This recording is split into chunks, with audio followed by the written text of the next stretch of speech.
اعوذ باللہ من الشیطان الرجیم بسم اللہ الرحمن الرحیم اللہم صلی علی سیدنا محمد وعلی آل محمد صلی اللہ علیہ وآلہ وسلم۔ السلام علیکم رحمۃ اللہ وبرکاتہ۔ ناظرین، میں نعیم بٹ اسیر جدہ اخبار نامہ میں آج 30 اکتوبر 2024 کی جنگ اخبار میں چھپنے والا مظہر عباس کا کالم رپورٹ کراچی میں نئی بسوں کی آمد۔ بہت دیر کی مہرباں آتے آتے میں نے اپنی صحافت کا آغاز ہی بلدیاتی رپورٹنگ سے کیا تھا۔ اس زمانے میں شام کے اخبارات شہری مسائل پر زیادہ توجہ دیتے تھے، چاہے وہ پانی کا مسئلہ اور ٹرانسپورٹ کے مسائل ہوں یا شہر کا ماسٹر پلان۔ کرائمز کی خبریں اس وقت بھی سرخیاں بنتی تھیں، مگر ان کی نوعیت ذرا مختلف ہوتی تھی۔ مجھے میرے پہلے ایڈیٹر ٹرانسپورٹ کی خبریں لانے کی ذمہ داری سونپی، ساتھ میں کرائم اور کورٹ رپورٹنگ۔ اب چونکہ خود بھی بسوں پر منی بسوں میں سفر کرتے تھے تو مسائل سے بھی آگاہ تھے۔ یہ غالباً 1984 کی بات ہے۔ جاپان کی ایک ٹیم شہر میں ان مسائل کا جائزہ لینے آئی اور اس نے ایک مفصل رپورٹ حکومت سندھ کو دی، جس میں شہر میں سرکلر ریلوے کی بہتری کے ساتھ کوئی 5000 بڑے سائز کی بسیں بشمول کا ڈبل ڈیکر لانے کا مشورہ دیا، اور پرانی بسوں اور منی بسوں کو بند کرنے کا، کیونکہ ان کی فٹنس نہ ہونے کی وجہ سے شدید آلودگی پھیل رہی تھی۔ یہ وہ زمانہ تھا جب غالباً ٹرام یا تو ختم ہو گئی تھی یا اسے بند کرنے کی تیاری ہو رہی تھی۔ اس وقت کراچی ٹرانسپورٹ اتحاد کے سربراہ چودھری اسماعیل ہوتے تھے، جن کے ماتحت کئی پرائیویٹ بسیں چلتی تھیں، اور ان کی گہری نظر بھی ان مسائل پر۔ وہ اکثر کہتے تھے، شہر جس تیزی سے پھیل رہا ہے، ہم نے اس لحاظ سے ٹرانسپورٹ کا مسئلہ حل نہیں کیا تو بات ہاتھوں سے نکل جائے گی۔ کوئی 40 سال بعد مجھے یہ نوید سنائی جا رہی ہے کہ اب انشاءاللہ کئی سو نئی بسیں اور ڈبل ڈیکر بسیں بھی آ رہی ہیں، مگر مجھے خدشہ ہے کہ ان ٹوٹی ہوئی سڑکوں پر یہ بسیں کیسے چلیں گی۔ مگر خیر، اب یہ بسیں آ رہی ہیں، لہٰذا ان کا خیر مقدم کرنا چاہیے۔ میں نے حیدرآباد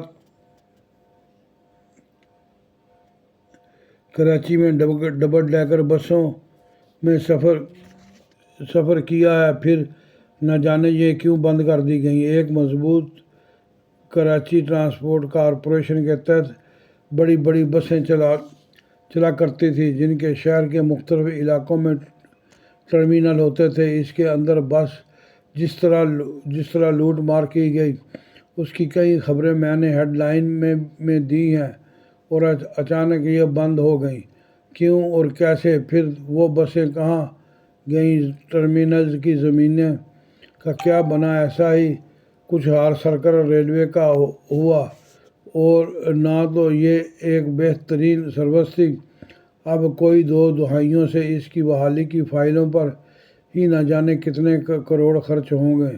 اس سارے نظام کو بہتر اور مربوط کیا جاتا تو نہ آج کراچی کی سڑکوں پر آئے دن ٹریفک جام ہوتا، نہ ہی شہر دنیا میں آلودگی کے حوالے سے پہلے 5 شہروں میں ہوتا۔ کیا میں پاکستان کے بعد بننے والا کراچی ماسٹر پلان اٹھا لیں اور دیکھیں شہر کو کیسے بنانا تھا اور کیسے بنا دیا۔ ماسٹر پلان بار نہیں بنتے، مگر یہاں تو کیونکہ صرف لوٹ مار کرنا تھی تو نئے پلان تیار کیے گئے۔ میں نے دنیا کے کسی شہر میں اتنے بے ڈھنگے فلائی اوورز اور انڈر پاس نہیں دیکھے جتنے اس معاشی ہب میں ہیں۔ عروس البلاد کراچی کی ایک دکھ بھری کہانی ہے، اور یہ شہر ہر لحاظ سے اتنا تقسیم کر دیا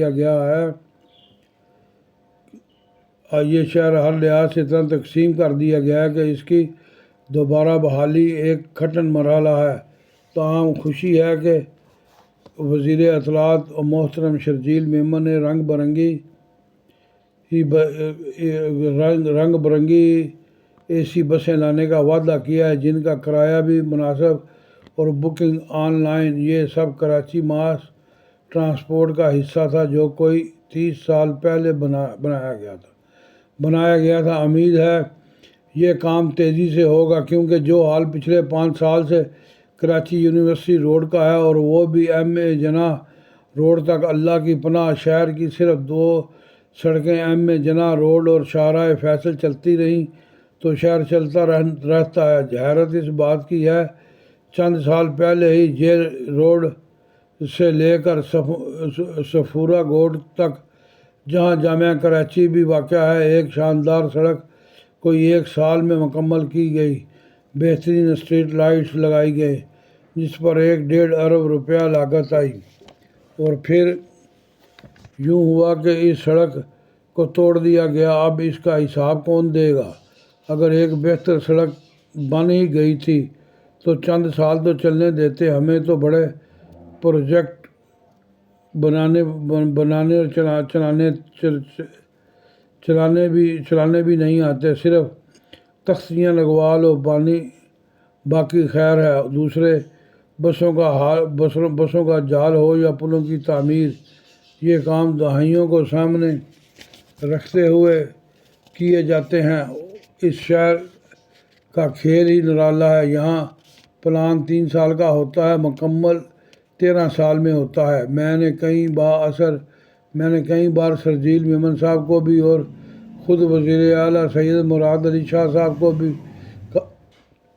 کہا کہ سڑکوں کا کوئی بڑا پروجیکٹ ہو، کوئی فلائی اوور یا انڈر پاس، تو سب سے پہلے سائیڈ کی سڑکوں کو اور متبادل راستوں کو بہتر کیا جاتا ہے اور سڑکوں کی تعمیر یا مرمت سے پہلے متعلقہ اداروں سے پوچھا جاتا ہے کہ کوئی لائن وغیرہ تو نہیں ڈالنی۔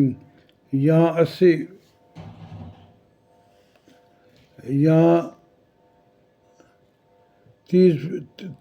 80% واقعات میں واٹر بورڈ، سوئی گیس اور کے الیکٹرک والے انتظار کرتے ہیں کہ کب سڑک بنے اور کب ہم توڑ پھوڑ شروع کریں۔ اب دیکھتے ہیں ان نئی بسوں کا مستقبل کیا ہوتا ہے، کیونکہ 70% سڑکوں کا جو حال ہے ان بسوں میں جلد فٹنس کے مسائل پیدا ہوں گے۔ مگر محکمہ ٹرانسپورٹ ذرا اس کی وضاحت تو کرے کہ چند سال پہلے جو نئی CNG بسیں آئی تھیں وہ کہاں ہیں، کیوں نہیں چل رہی اور ان پر لاگت کتنی آئی تھی؟ اگر یہ اچھا منصوبہ تھا تو جاری کیوں نہ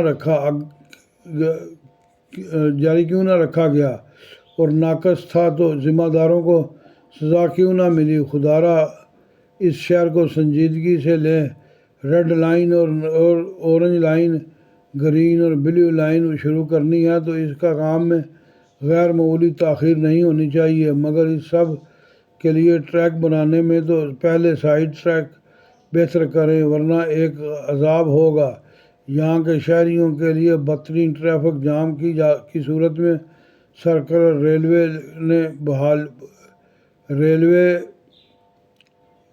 لائن بحال نہیں ہو سکتی۔ اس پر پیسہ ضائع نہ کریں، اس کی وجہ سرکار بہتر جانتی ہے۔ جب بھی میں یہ کوئی شہر کے مسائل کے حل کے لیے اصل مسئلے پر آتا ہوں تو اسے سیاسی رنگ دے دیا جاتا ہے۔ کنٹونمنٹ بورڈ اور ڈیفنس والے بھی خوش نہیں ہوتے۔ ایک میٹروپولیٹن سٹی ایک میئر کے انڈر ہوتی ہے، اس کی اپنی لوکل پولیس اور اتھارٹی ہوتی ہے۔ کیا وقت تھا جب ہم زمانۂ طالب علمی میں نارتھ ناظم آباد کے حسین ڈسلوا ٹاؤن کی پہاڑیوں پر جایا کرتے تھے۔ جاوید جبار صاحب نے تو ایک فلم بھی بنائی تھی۔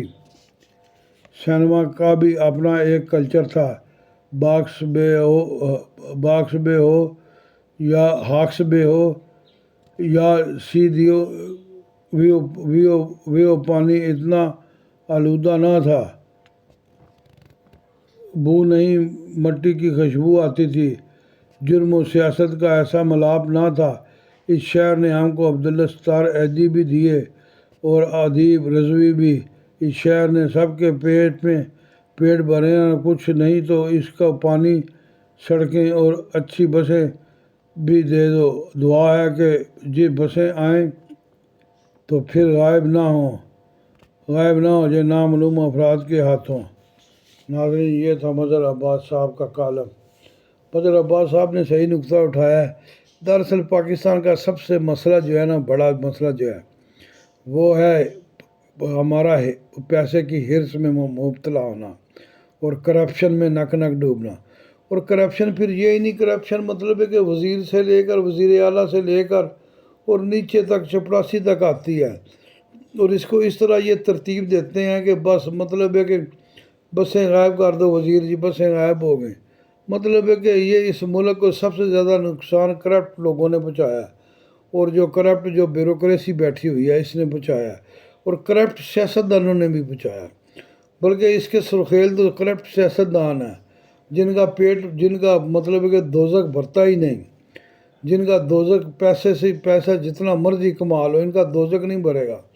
یہ وہاں سے کروڑوں روپے جیب میں ہوں گے تو منہ ان کے ایسے فک ہوگا کہ جیسے پتہ نہیں کتنے دنوں سے یہ بھوکے ہیں، ان کی جیب میں پیسہ ہی نہیں ہے۔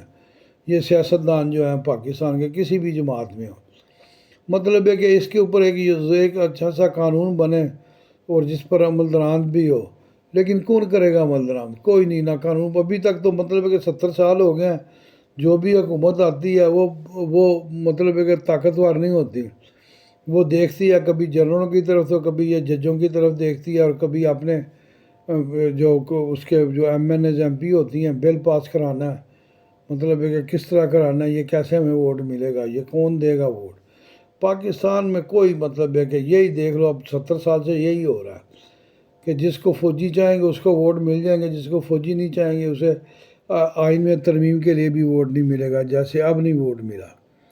مطلب یہ کہ یہ پاکستان کرپشن میں ڈوبا ہوا ہے۔ جب تک اس کی کرپشن یہ ختم نہیں ہوگی، جب تک یہ پیسے کے ہوس کے پجاری جو ہیں یہ توبہ نہیں کرتے، اللہ ان کو ہدایت نہیں دیتا، ان کے دوزخ نہیں بھرتے، یہ ان کو کوئی خیال نہیں ہے۔ یہ ایسے مطلب ہے کہ کوئی پتہ نہیں کون سی کوئی گندی نسل ہے یہ والی، جس کو پتہ بھی ہے کہ میں نے مرنا بھی ہے۔ مرنا بھول گئے یہ لوگ کہ ہم نے اللہ رب العزت کو بھی جا کے جواب دینا، جو ہم نے لوگوں کو جو کرپشن کھا رہے ہیں، یہ 27 کروڑ 26 کروڑ جتنی کروڑ باودی ہے، یہ اس کا حق کھا رہے ہیں، اور ان سب کا حق ہمیں پیسہ دینا پڑے گا۔ روز جزا اللہ رب العزت تمہارے پیٹوں میں سے نکالے گا اور تمہیں جہنم میں پھینکے گا۔ اس بات کا خوف ہی نہیں ہے، پیسہ بناؤ، بس پیسہ۔ ناظرین، یہ تھا مظہر عباس صاحب کا کالم، امید ہے آپ کو پسند آئے۔